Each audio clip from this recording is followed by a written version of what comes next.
Хайырлы иртә. Россия 1 телеканалында Татарстан яңалыклары, студияда Гөлназ Ибрахимова безнең бүгенге чыгарылышта.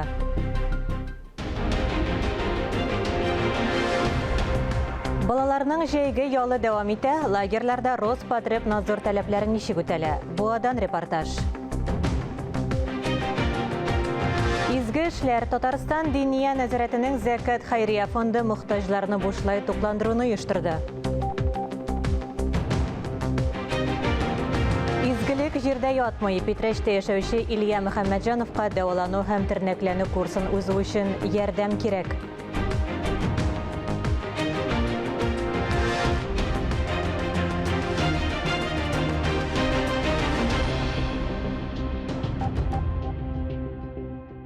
Роспотребнадзорның Татарстан буенча җитәкчесе Марина Потяшина Буада балалар сәламәтләндерү лагерьларының санитар торышын карады. Чайка һәм Бор сәламәтләндерү лагерьларында тиешле таләпләрнең ничек үтәлүенә игътибар итте.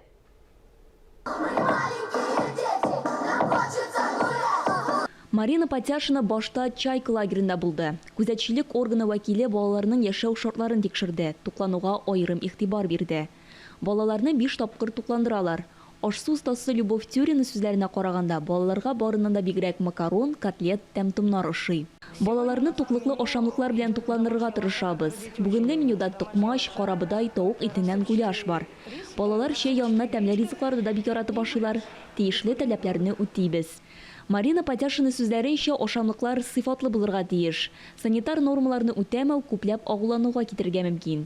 Баш санитар табиб азык-төлекне саклау шартларында документларны да тикшерде, торак корпусларда булды. Ковидка каршы чаралар оештыруны да бәяләде.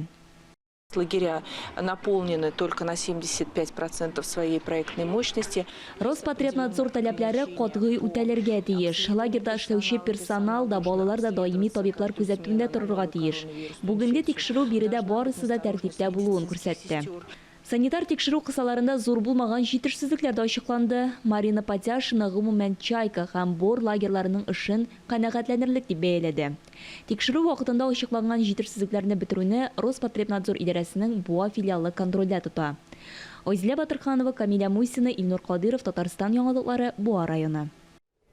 Татарстан мөфтие Эльбрус тауына менде. Камил Сәмиғуллин халыкара альпинизм көнендә 5642 метр биеклеккә күтәрелде. Европаның иң югары ноктасына менүчеләр арасында конфессия-ара төркем вәкилләре булган. Аңа республиканың православие һәм мөселман эшлеклеләре керә. Мөгаен, бу Россиядә Европаның иң биек тау биеклегенә төрле конфессия вәкилләре белән бергә менүдер диде Камил Сәмиғуллин. Ул Эльбрусның биеклегенә һәм сокландыргыч матурлыгын билгеләп үтте. Татарстан Диния нәзарәтенең Зәкат Хайрия фонды урамда йортсыз, җирсезләр һәм мохтаҗларны бушлай тукландыруны дәвам итә. Авыр хәлдә калган физик мөмкинлекләре чикле кешеләр өлкән яшьтәге ялгыз карт-карчыкларга итле аш, пылау, ипи, чәй тәкъдим ителә. Зәкат Хайрия фонды шулай ук волонтерларны әлеге акцияны оештыруда ярдәм итәргә чакыра. Волонтер булырга теләүчеләргә 225-33-22 телефоны буенча шалтыратырга кирәк. Казанда мөселманнар Диния нәзарәте белән социаль тернәкләндерү һәм адаптация үзәге коммерцияле булмаган автоном оешмасы тарафыннан авыр хәлдә калган кешеләргә ярдәм итү максатыннан пунктлар эшли. Аларның адреслары экранда күрсәтелгән. Ярдәм итәргә теләүчеләр янәшә бездә генә. Казанның химиклар сарае янында татарстанлылар өчен түләүсез психологик ярдәм күрсәтелә. Белгечләр һәркемгә ярдәм итәргә әзер. Алар янына шәршәмбе, пәнҗешәмбе һәм җомга көннәрендә көндезге 3нче яртыдан 4кә кадәр килергә мөмкин. Паркларда психологик кабинетлар җәй ахырына кадәр бушлай эшләячәк. Эфирда Татарстан яңалыклары дәвам итәбез. Тормыш көрәш. Илья көн сайын йөрергә өйрәнә. Әнисе, апасы, абыйсы да булыша. Күп балалы әни балаларны үзе тәрбияли. Тулырак хәбәрчебез язмасында.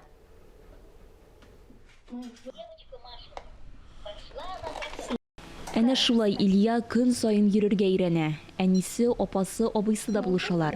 Менә шулай итеп 8 ел вакыт узып та киткән. Аларның гаиләсендә 4 бала. Әтиләре малайда церебраль паралич диагнозын белгәч, аларны ташлап киткән. Гаилә моны бик авыр кичергән. Отец сказал мне, когда Он узнал 3 месяца ребенок. Илюшаның әтисе малайга 3 ай булгач, әгәр син минем белән яшисең килсә, баланы инвалидлар йортына тапшырык диде. Үзенең киләчәктә гаиләгә булышып торачагына ышандырды. Бу сүзләр Илмира Мөхәммәтҗанованың тормышын астын үскә китерә. Тик бирешергә ярамый. Илюша инде 14 катлаулы операция кичергән. Алда озак тернәкләнү, дарулар кирәк. Ә бу күп балалы гаилә өчен зур чыгымнар белән бәйле. Илюше очень нужно, конечно, реабилитация, массаж. Илюшага тернәкләндерү массажы ясарга кирәк. Ә массаж бик кыйммәт тора. Комплекслы массаж өчен көн сайын 1,5–2,000 сум түләргә кирәк. Гаилә ярдәмгә мохтаҗ. Өлкән балалары югары уку йортына укырга кергән. Кечесе балалар бакчасына йөри, ә Илюшага педагогларны иләренә чакыралар. У меня бывает такое, что опускаются руки, мне охота просто кричать. Акча җитми, кайчагында кычкырып елыйсылар килә. Дарулар яки подгузник сатып алырга акча җитмәгән чаклар еш була. Мөхәммәтҗановлар гаиләсенә Радость детства хәйрия фонды ярдәм итә. 3343 номерына РД 100 сүзен җибәреп яки сайт аша булышырга мөмкин. Айзилә Батырханова, Валентина Васильева, Айрат Каюмов, Татарстан яңалыклары. Баулы икмәк заводы яңа җитештерү куәтләренә чыкты. Хәзер анда прәннек җитештерү буенча яңа цех һәм өстәмә склад биналары төзелеп килә. Икмәк заводы район кулланучылар кооперациясе системасына керә. Кондитер, икмәк, кечкенә фасовкалы әйберләр һәм ярым фабрикатлар цехларын берләштерә. Заманча технологияләр ярдәмендә баулы икмәк пешерүчеләре продукция күләмен арттыра алды.